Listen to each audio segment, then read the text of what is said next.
यही कांग्रेस और सपा अब से पहले लड़ते आए, आज इनका गठबंधन जरूरी नहीं मजबूरी हो गया। उत्तर प्रदेश में वो इसे काबिल नहीं समझ रहा है और महाराष्ट्र में वो उसे काबिल नहीं समझ रहा। दोनों की मतलब बिल्कुल भिड़ी पड़ी है। कांग्रेस मुक्त भारत का सपना तो बहुत समय से देख रहे थे, पर कांग्रेस ने लोकसभा में शतक ठोका है। चलो मतलब वो एक निर्दलीय था, वो दोबारा आ गया। देश की सबसे पुरानी पार्टी, सबसे पहली पार्टी का कोई वजूद ही नहीं रह गया उत्तर प्रदेश में कि उसको 9 में से एक भी सिंगल सीट दी जा सके। क्या बात करें, ये कांग्रेस के सपोर्टर हैं। दूसरी तरफ एनडीए के खेमे में तो वो मचा हुआ हड़कंप। वहाँ पे वो नीतीश कुमार की सारी पार्टी को खाने की इनका गठबंधन ठगबंधन है भाई साहब। देखो, पंजाब में इन्होंने गठबंधन नहीं करा था, दिल्ली में गठबंधन करा था। विचारधारा एक तरफ वही है, सांप्रदायिकता की विचारधारा है, और दूसरी तरफ जो है धर्मनिरपेक्ष विचारधारा है, समाजवाद की विचारधारा है, महात्मा गांधी के समाजवाद की विचारधारा है। तो ये विचारधाराओं की तो लड़ाई है। समाजवादी पार्टी गांधी की विचारधारा से चलती है, जब राम सेवकों पर गोलियां चलवा देती है, कार सेवकों पर। जो गांधी मरते हुए भी हे राम कहते हैं, जिसकी समाधि पर हे राम लिखा हुआ है, उस गांधी की विचारधारा वाले क्या राम भक्तों पर गोलियां चलवाते 92 में? 9 में से 7 सीटें मुस्लिम और यादव को जा रही है, तो क्या वो पीडीए हुआ या एमवाई हुआ? इस बात का जवाब दे दो। नमस्कार, बहुत बहुत स्वागत है आपका हमारे चैनल पर। उत्तर प्रदेश की 9 विधानसभा सीटों पर उपचुनाव होना है। हालांकि जो डेट थी वो पहले 15 थी, अब 20 हो गई। 20 तारीख को वोटिंग होगी। योगी जी का बटेंगे तो कटेंगे का जो नारा है वो लगातार चर्चा का विषय बना हुआ है, जिसके बाद अखिलेश यादव की पार्टी समाजवादी पार्टी ने एक नया नारा दिया है, जुड़ेंगे तो जीतेंगे। अब इस पूरे मामले पर बात करने के लिए कुछ लोग जुड़े हैं। बात करते हैं उपचुनाव को कैसे देखते हैं।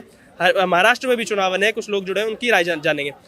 उत्तर प्रदेश में उपचुनाव होना है, योगी जी का बटेंगे तो कटेंगे का नारा। अब समाजवादी पार्टी कह रही है जुड़ेंगे तो जीतेंगे। क्या लग रहा है, दोनों नारों में दमदार कौन है? दमदार नारा तो देखिए, योगी जी तो इस तरह के बयान देते रहते हैं। उन्होंने पहले कहा था अली और बजरंग बली, और अब उन्होंने कहा था बटेंगे तो कटेंगे। तो उनको तो जो है इलेक्शन कमीशन ने संज्ञान लिया था, पिछली बार शो कास्ट नोटिस उनको दिया था। लेकिन कांग्रेस पार्टी ने जो नारा एक दिया था, 2 युवा लड़कों की जोड़ी, राहुल गांधी, कांग्रेस पार्टी को एक भी सीट नहीं मिली उपचुनाव में। ये क्या कहते हैं, लड़की हूँ लड़ सकती हूँ, उनके तो लड़के को नहीं लड़ने दिया जा रहा राहुल गांधी को। देखो वो तो वही बात है ना कि जो इंडिया अलायंस है वो विचारधारा की लड़ाई लड़ रही है। तो ये जो समाजवादी है तो ये भी कांग्रेस की विचारधारा ही। अगर चाहे वो समाजवादी तो रूप है, चाहे इधर टीएमसी आ जाती है, इधर कोई और आ जाता है, पर विचारधारा तो एक ही है ना। तो ये विचारधारा की लड़ाई है। अच्छा, विचारधारा के हिसाब से जो है अखिलेश यादव जो है यूपी के अंदर जो है भाजपा की विचारधारा को टक्कर देंगे। विचारधारा के हिसाब से अगर कांग्रेस पार्टी को इस बार पत्ता साफ भी कर दिया है यूपी विधानसभा में, तो कोई फर्क नहीं पड़ता। इन्हें हराना सिर्फ बीजेपी को है। सर, उम्मीद करता हूँ ये अपने बात से नहीं पलटेंगे। विचारधारा एक ही है, इन्होंने बोला। अधीर रंजन चौधरी कौन है सर? कांग्रेस से है ना, खुलकर विरोध कर रहे हैं टीएमसी का। कैसे विचारधारा एक हुई? मुझे जवाब दो। यही कांग्रेस और सपा अब से पहले लड़ते आए, आज इनका गठबंधन जरूरी नहीं मजबूरी हो गया। क्यों मजबूरी हो गया? क्योंकि अगर गठबंधन नहीं करेंगे तो उस सुनामी को रोक नहीं पा रहे थे, तो इसलिए इन्होंने गठबंधन किया। अब दोगलापन देखो कहाँ पर है। लोकसभा में गठबंधन था, यहाँ पर 9 सीटों में से एक सिंगल सीट नहीं दी। राहुल गांधी को इसके लायक भी नहीं समझा अखिलेश ने कि एक भी सीट दे दे। तो राहुल गांधी ने क्या कहा, कांग्रेस ने क्या कहा कि हम उत्तर प्रदेश में बिना किसी शर्त के समर्थन देते हैं, और उसका बदला कहाँ लेते हैं? कथनी और करनी में फर्क बता रहा हूँ। बदला कहाँ लेते हैं? महाराष्ट्र में सपा को एक भी सीट नहीं देते हैं। मतलब कि उत्तर प्रदेश में वो इसे काबिल नहीं समझ रहा है और महाराष्ट्र में वो उसे काबिल नहीं समझ रहा। दोनों की मतलब बिल्कुल भिड़ी पड़ी है। जबरदस्ती का सिर्फ दिखावे का गठबंधन रह गया है। अभी आप उत्तर प्रदेश चुनाव आएगा, देखिएगा अखिलेश यादव फिर से अपना बदला लेगा और कोई गठबंधन नहीं होगा। क्यों? आपको इससे पहले एमपी भी याद होगा, मध्य प्रदेश में कांग्रेस के नेता ने, कमलनाथ ने क्या बोला था? अखिलेश वखलेश। अगर विचारधारा एक थी तो अखिलेश वखलेश कौन था? इन बातों का ये भाई साहब जवाब नहीं देंगे। दूसरी बात, बटेंगे तो कटेंगे, बिल्कुल सही कहा योगी आदित्यनाथ ने, और उसके हम मिसालें भी देख रहे हैं। एक नहीं है, अनेक है, वो बता दूंगा। लेकिन उससे पहले बता दूं कि जो अखिलेश यादव ने नारा दिया है, जुड़ेंगे तो जीतेंगे, वो कहीं ना कहीं अखिलेश यादव ने ना चाहते हुए भी योगी जी के बयान का ही समर्थन किया है। वो भी तो यही कह रहे हैं, जुड़ेंगे तो जीतेंगे, कि जुड़ जाओ। और हम भी यही कह रहे हैं, बटोगे तो कटोगे, मतलब कि जुड़ जाओगे, एक रहोगे तो नेक रहोगे, बटोगे तो कटोगे। हम भी तो जोड़ने का ही संदेश दे रहे थे। तो साइलेंटली देखा जाए तो अखिलेश यादव ने चाहे गलती से चाहे जैसे भी योगी जी के बयान का ही समर्थन किया है। वही कह रहे हैं ना, समर्थन कर दिया उनके बयान का। और अगर कांग्रेस पार्टी इसी तरीके से विचारधारा के हिसाब से कॉम्प्रोमाइज करने लगी, तो एक दिन वो ना आ जाए कि भारत की राजनीति से कांग्रेस ना गायब हो जाए। नहीं, कांग्रेस मुक्त भारत का सपना तो बहुत समय से देख रहे थे, पर कांग्रेस ने लोकसभा में शतक ठोका है। शतक नहीं ठोका, एक कम चलो, है। मतलब वो एक 22 राज्य मुक्त कर दिए एक निर्दलीय था, वो दोबारा आ गया।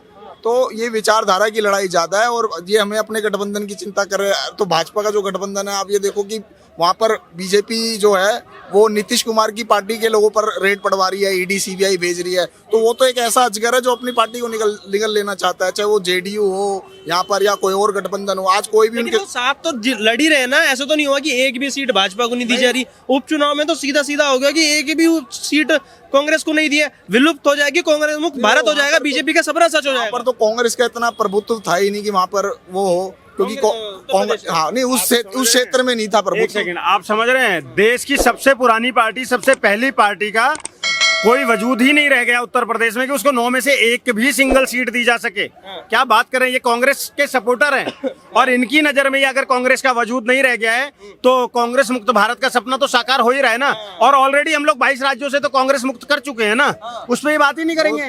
वो तो दोबारा आ जाएगी। कांग्रेस मुक्त कभी नहीं हुआ है, ये सिर्फ एक सपना, स्वप्न था, स्वप्न ही रह गया। अब ये देखो, दिल्ली के अंदर जो है 25-26 साल से भाजपा नहीं आई, तो क्या आप ये कहोगे कि भाजपा मुक्त हो गया? ऐसा तो नहीं है ना, वो तो चलता रहता है। और ये विचारधारा की लड़ाई है, समाजवादी हो, चाहे समाजवादी हो, टीएमसी हो, कम्युनिस्ट हो, ज्यादातर जो है एक ही विचारधारा है, और स्पष्ट रूप से विचारधारा की ये लड़ाई है। इसमें हम ये नहीं देखेंगे कि सीटें कम दी ज्यादा दी, वो लड़ाई नहीं है। आप ये देखो, उस दूसरी तरफ एनडीए के खेमे में तो वो मचा हुआ हैडकंप, वहाँ पे वो नीतीश कुमार की सारी पार्टी को खाने की कोशिश कर विचारधारा रहे के हैं। आधार पर अगर कांग्रेस विलुप्त हो जाए तो चलेगा आपको? नहीं, कांग्रेस की विचारधारा है, वो कभी विलुप्त नहीं होगी। वो महात्मा गांधी और जवाहरलाल नेहरू की पार्टी है, उसी विचारधारा पे है, और वो विचारधारा की लड़ाई विचारधारा पे लड़ी जाएगी, वो कभी विलुप्त नहीं होगी। वही भारत की असली विचारधारा है। वो राजधानी दिल्ली के अंदर में कांग्रेस पिछले 10 साल से विलुप्त है, ना एक विधायक है, ना एक सांसद है। क्यों नहीं मान रहे हो इस बात को कि जब राजधानी दिल्ली में विलुप्त है? एमसीडी में कौन है भैया? एमसीडी में फिर भी कुछ तो एमसीडी सीटें में आई।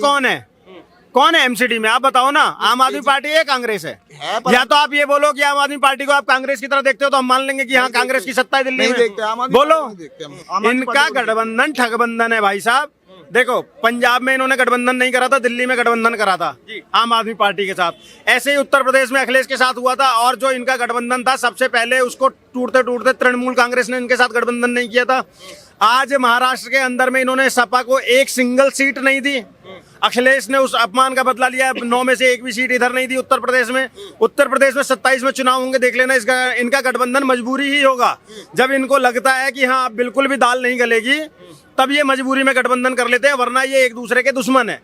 लेकिन भाई साहब कह रहे हैं विचारधारा एक है, विचारधारा एक है, कैसे है? एक विचारधारा तो भाई समाजवाद, विचारधारा कि मोदी जी को हराना है बस। नहीं, विचारधारा एक तरफ वही है, सांप्रदायिकता की विचारधारा है, और दूसरी तरफ जो है धर्मनिरपेक्ष विचारधारा है, समाजवाद की विचारधारा है, महात्मा गांधी के समाजवाद की विचारधारा है। तो ये विचारधाराओं की तो लड़ाई है, केवल और केवल मुख्य रूप से जो है विचारधाराओं की तो लड़ाई है। ये विचारधारा तो भाई एक तरफ जो है, आप जानते हो, जो बीजेपी आरएसएस की विचारधारा, अब कहने के तो आरएसएस भी कांग्रेस से निकली है। आरएसएस के जो संस्थापक थे वो भी किसी समय में कांग्रेसी थे। वो 10 साल, इतना लंबा एक लंबा समय उन्होंने कांग्रेस में बिताया। ये तो बिल्कुल वैसे ही बात हो गई ना कि पूरी दुनिया सनातन से निकली है। ये तो बिल्कुल वैसे हो गया ना कि ये पूरी दुनिया ही सनातन से निकली हुई है। सीधी सी बात है, तो उसमें तो कोई दो राय नहीं है। मैं इनसे एक सिंपल सी बात ये पूछ रहा हूँ। इन्होंने कहा गांधी जी की विचारधारा, समाजवादी पार्टी गांधी की विचारधारा से चलती है। जब राम सेवकों पर गोलियां चलवा देती है, कार सेवकों पर, जो गांधी मरते हुए भी हे राम कहते हैं, जिसकी समाधि पर हे राम लिखा हुआ है, उस गांधी की विचारधारा वाले क्या राम भक्तों पर गोलियां चलवाते 92 में? या राम मंदिर के खिलाफ में 25 वकील खड़े कर देते? एक्चुअली गांधी की विचारधारा को तो ये लोग बहुत पहले मार चुके हैं, पहली चीज। दूसरी चीज, समाजवादी पार्टी या समाजवादी पार्टी ना होकर नमाजवादी पार्टी रह गई है। समाजवादी, हाँ बिल्कुल रह गई है सर, बता रहा हूँ ना कैसे। 9 सीटों पर चुनाव है, 9 में से 4 सीटों पर किसको टिकट दी गई है? ये पीडीए का नारा देते हैं, लेकिन एक्चुअल में ये चलते किस विचारधारा पे है? MY समीकरण। MY मतलब मुस्लिम यादव। अब मैं ये बात पूरे तर्क के साथ बता रहा हूँ आपको। 9 में से 4 सीटें मुस्लिम्स को, 3 सीटें यादव को, 2 सीटों में वो कहां से पिछड़ा और दलित के लिए किया इन्होंने, मुझे बता दो। सिर्फ मुस्लिम और यादव के अलावा अगर 9 में से 7 सीटें मुस्लिम और यादव को जा रही है, तो क्या वो पीडीए हुआ या एमवाई हुआ? इस बात का जवाब दे दो। अगर गांधी की विचारधारा की अब बात कर रहे हो तो गांधी जी वही थे ना जिन्होंने कहा हे राम, और वही कांग्रेस ने कहा कि राम काल्पनिक है। इन्होंने देखिए, इन्होंने राम की बात करी। एक प्रश्न पूछूंगा, केवल एक, ये राम मंदिर की बात कर रहे थे, ये राम मंदिर की बात कर रहे थे। जिसने राम भक्तों पे, जिसको ये दोषी मानते हैं मुलायम सिंह को, मैं कह रहा हूँ सबसे दुखदायक घटना थी कि राम भक्तों पे गोली चलाई गई। उसी मुलायम सिंह को 2018 में मोदी सरकार ने पद्म विभूषण से सुशोभित किया। तो क्या गोली मारने के लिए पद्म विभूषण दिया था क्या मोदी सरकार ने? उसका उत्तर लीजिए इनसे, बताइए क्यों उनको पद्म विभूषण दिया? भाई हमने तो नहीं दिया, 2018 में मोदी सरकार ने उनको पद्म विभूषण दिया, मुलायम सिंह को।